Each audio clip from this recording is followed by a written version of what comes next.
Good day. I am at the allotment. Now, as I was coming down to the allotment today, all I was going to do was check to see how things had fared the very heavy rain that we had mid-morning, well, early this morning, sort of I think about 2 or 3 o'clock this morning. And I had no intention of doing a video whatsoever. Therefore, I haven't had a shave. Not, in fact, I haven't even had a wash. There we are. And then as I was sort of looking at the two plots here, I was struck by actually what a really challenging year I am finding this year so far in so many different ways. And I'm not sure whether it's because I am growing too intensely or whether I'm growing the wrong crops. I'm obviously growing the crops that we eat because that's what we should be doing. But yeah, I'm really struck by the amount of challenges that I am having this year, including planes. You can most probably hear there is a big plane going overhead. Yeah, quite a big plane. We'll wait till that's gone. Okay, that one's now gone. That's the first big plane we've had for a while. I've actually done a list on a piece of cardboard. You can see I wasn't prepared for this video at all. Though my tripod was in the polytunnel, which is very unusual. So maybe that was a sort of mental trigger to do this. So really, right from the beginning of the year, I've had germination issues. Slow germination, things not germinating at all. My parsnips, now as you know, I do Guernsey half-long parsnips every single year, and they have never failed me. In the 2 sowings I did of Guernsey half-long parsnips this year, not a single one came up. Now they are fresh seed as well. They were fresh seed. They're not seed that I've had in the polytunnel or at home for several years, because as we know, carrots and particularly parsnips don't like long storage. They prefer to be germinated relatively quickly after the seed has been saved. So yeah, really poor germination with Guernsey half-long parsnips. I then sowed tender and true because I'd given all my Guernsey half-long seed away to others. I sowed tender and true because I got that in a magazine, free in a magazine, and they have largely all come up. So I'm not quite sure what was wrong with that Guernsey half-long seed. But I've had germination issues across the board, and premature bolting has been an issue this year. You may have seen we sowed broccoli rabe 60 days, which was a great crop for us in the last growing season. All of those bolted when they were about 3 inches high. All of them bolted. Coriander, exactly the same thing has happened. They have bolted and gone to flower when they're 3 or 4 inches high. What else? Yeah, our red Swiss chard, interestingly. So we sowed Bright Lights Swiss chard. The red ones have all bolted. The others haven't, but the red ones have bolted. They're less than a foot high and they bolted. Really, really odd.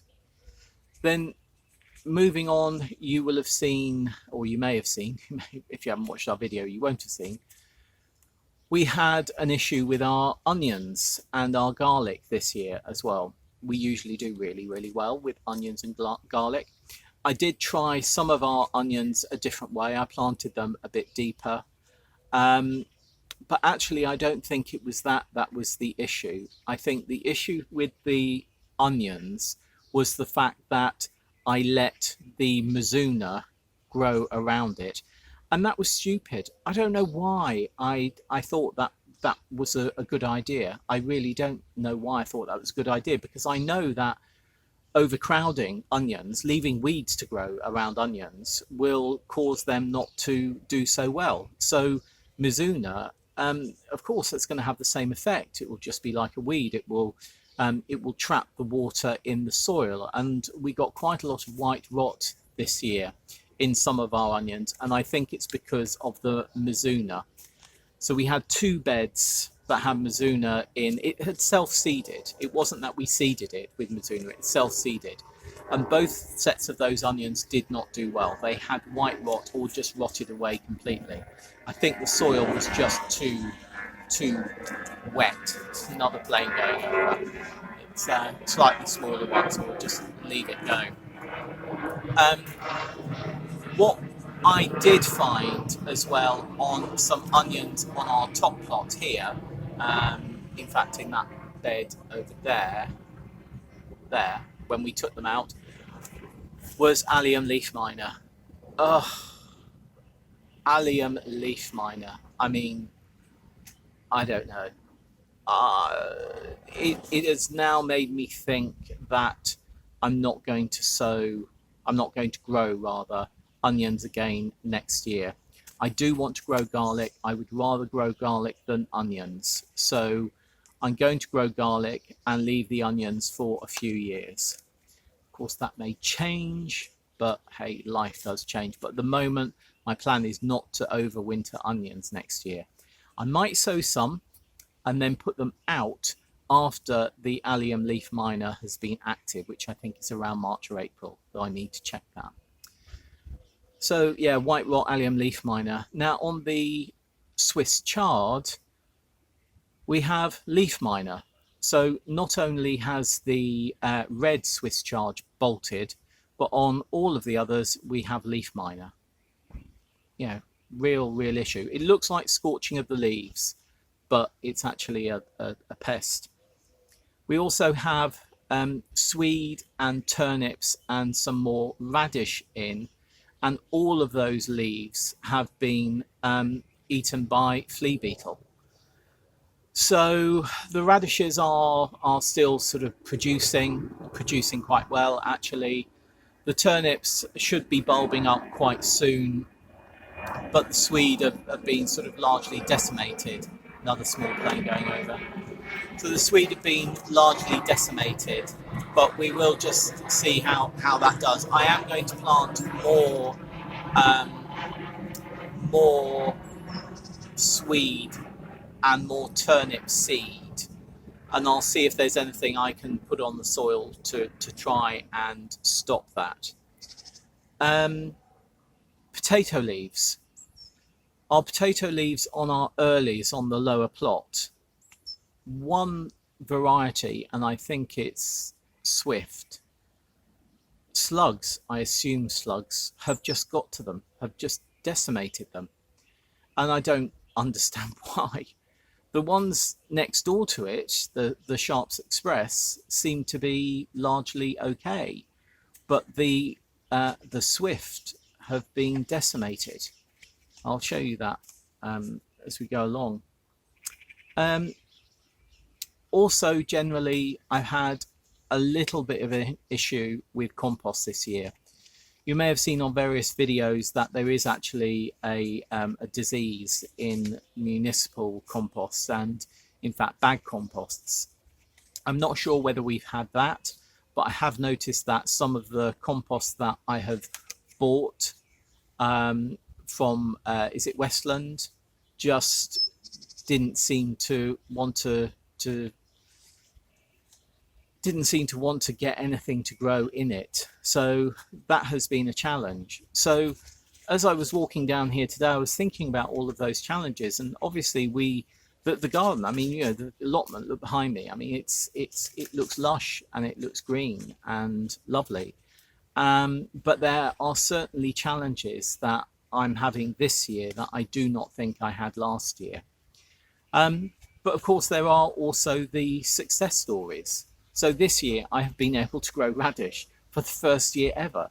One of those crops that people say is the easiest to grow to harvest. I've never been able to do it, but this year I have managed to grow turnips, radish, 3 different types of radish to a full bulb. Usually it's just been really spindly, but this time that's worked, so I need to be grateful for that. We've had the main crop potatoes, which are, you can't actually see them, they're sort of behind here. They're all in pots and they are doing really, really well, or at least they look as though they're doing really well. Of course, with potatoes, the proof really is in digging it up and seeing what you've got. The tomatoes, which I thought were actually quite slow this year, these tomatoes in the bed here, are doing well. And what I'm noticing is they're really wanting to send out side shoots this year.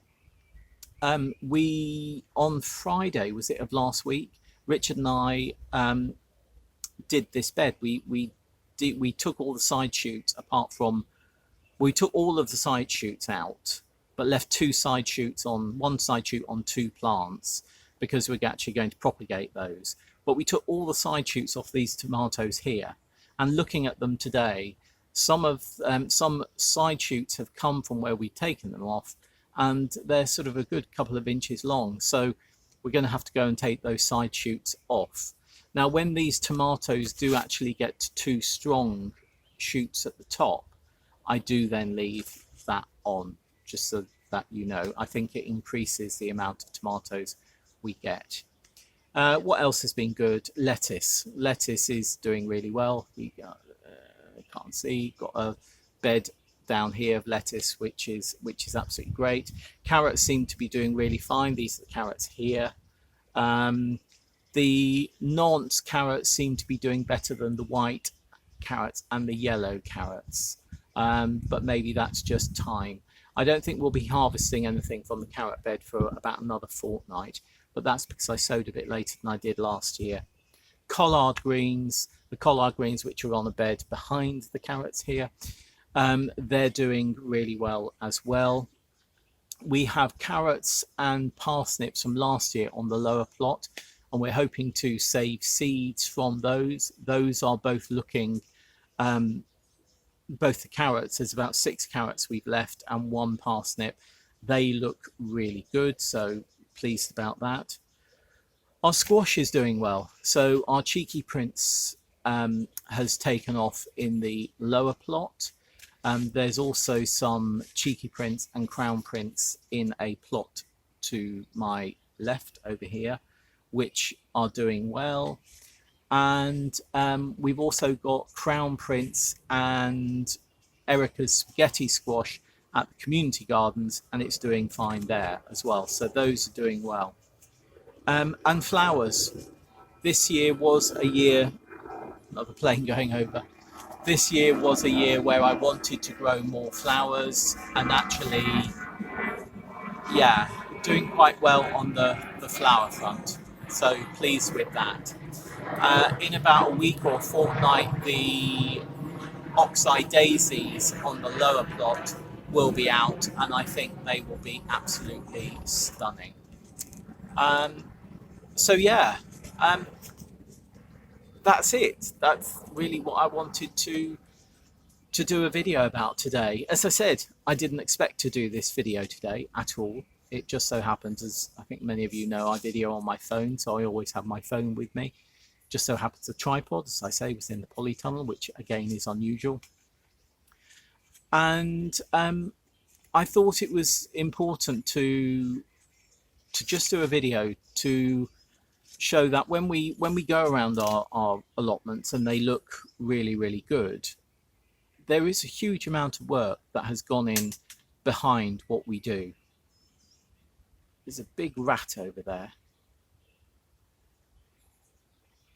Hello.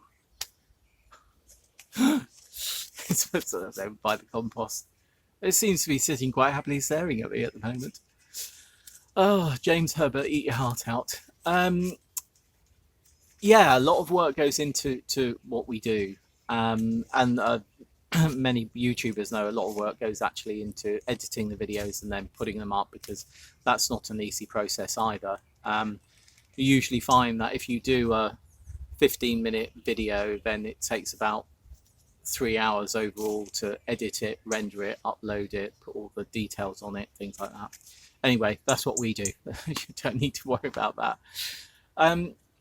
But we often talk about how well things are doing, and I just wanted to show that there are those dispiriting moments. I mean, we get them every now and again. You'll see them in videos, but it really is, for me, proving to be quite a challenging year. And I was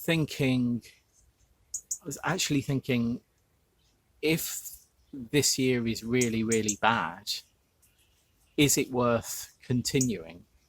Because like Allium Leaf Miner, which started in the UK in 2002, it seems to be spreading now like wildfire. I think it came into the Midlands in 2002. We first noticed it on our leeks up here in this bed 2 years ago. First year we did, in fact, the first year we had this plot, did leeks. They looked to be doing incredibly well, and then was struck by Allium Leaf Miner, and yeah, didn't really do well at all.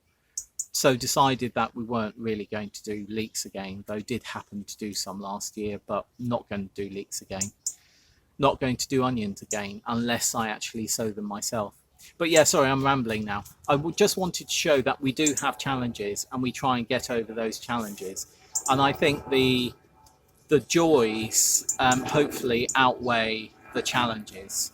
And certainly for those who grow food for eating, it's an essential part of what we do. Now, to be frank, if Rich and I, we don't need to worry about growing our food here. If our food here doesn't work, then we will go to the supermarket, go to a local shop, go to the grocer, greengrocer, and buy it. But it's so much better when you grow it your own. I mean, it really just literally tastes so much better. Oh, another challenge this year are Brussels sprouts. They seem to be doing really well and really growing. And now they had little Brussels sprouts, can't say it, Brussels sprouts on them. And now those sprouts have started opening. So they've started blowing. Anyway, look, there we are. I'm going to leave it there. This is going to be a short video. What is it? 18 minutes. Sorry about that. If you got to the end, thank you very much for watching. If you didn't get to the end and switched off halfway through, thank you very much for watching anyway. And do give us a thumbs up if you like what we do. And please do subscribe and hit the bell to get notifications.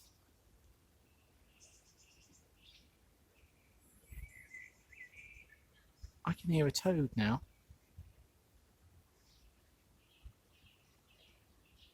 Oh. Bye.